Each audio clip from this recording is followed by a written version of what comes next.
ただのそっちじゃない。おい。すいませんでした。やっぱり五十嵐にはもってこいだな。楽しいですけど。面白いです。黒い。もういいでしょう。今海で水が吹いている。今海で水が吹いています。うん。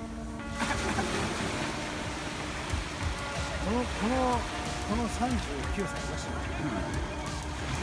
すみません。もう異常ですよ、異常。強い。ああ、動かね。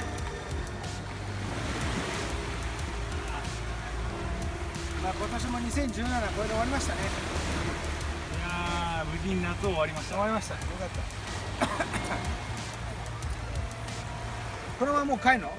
帰るの8時に帰るつもりがありま？8す。時。まあアクリアムこっちにいるんでしょ？ジャパニーズ日本にいるんでしょ？どこなの？新宿。新宿。そう新宿。いつ帰るの？